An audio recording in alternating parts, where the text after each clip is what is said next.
പ്രതികരിക്കാനുള്ളത് പ്രതികരിക്കണം. അതിനെതിരെ ആരെങ്കിലും നമ്മളടുത്ത് എന്തെങ്കിലും പറഞ്ഞാൽ നമ്മളത് മൈൻഡ് കാര്യമില്ല. നമുക്ക് മലയാളികളുടെ പ്രിയ മിനി സ്ക്രീൻ താരമാണ് നിഷ സാരംഗ്. ജനപ്രിയ പരമ്പരയായ ഉപ്പുമുളകിലൂടെയാണ് മലയാളികൾക്ക് നിഷ സാരംഗ് പ്രിയങ്കരിയായത്. ഒരുപക്ഷെ സ്വന്തം പേരിനേക്കാൾ നിഷ ഇന്ന് അറിയപ്പെടുന്നത് ഉപ്പുമുളകിലെ നീലുവമ്മ എന്ന പേരിലാകും. ഇതുകൊണ്ട് തന്നെ താരത്തിന്റെ വാർത്തകൾ വലിയ രീതിയിലാണ് ആരാധകർ ഏറ്റെടുക്കുന്നത്. കഴിഞ്ഞ കുറച്ച് ദിവസങ്ങളായി സോഷ്യൽ മീഡിയയിൽ പ്രധാന വാർത്തകളിൽ ഒന്നാണ് ബിജു സോപാനത്തിനെതിരെയും ശ്രീകുമാറിനെതിരെയും ഉപ്പുമുളകിലെ തന്നെ ഒരു നടി പീഡന പരാതി നൽകിയ സംഭവം. അതിനെ തുടർന്ന് താരങ്ങൾ ആരും തന്നെ ഉപ്പുമുളകിലെ ഇപ്പോഴത്തെ എപ്പിസോഡുകൾ കാണാനില്ല. ബിജു സോപാനം ശ്രീകുമാറും മാത്രമല്ല നിഷ സാരംഗിനെയും ഉപ്പുമുളകിൽ കാണാതായിട്ട് കുറേ എപ്പിസോഡുകളായി. നിഷ സാരംഗാണ് ഇവർക്കെതിരെ പരാതി നൽകിയതെന്നുള്ള ആരോപണവും നിലനിൽക്കെയാണ് ഇപ്പോൾ ബിജു സോപാനവും നിഷ സാരംഗും ഉപ്പുമുളകിൽ നിന്നും പിന്മാറി എന്നുള്ള വാർത്തകൾ സോഷ്യൽ മീഡിയയിൽ നിറയുന്നത്.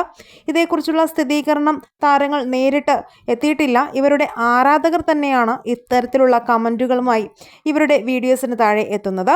ഉപ്പുമുളകിലേക്ക് ഇനി തിരിച്ചു വരില്ല എന്നുള്ള കാര്യം ഉറപ്പാണ് എന്നുള്ള തരത്തിലുള്ള കമൻറ്റുകളും വരുന്നുണ്ട്.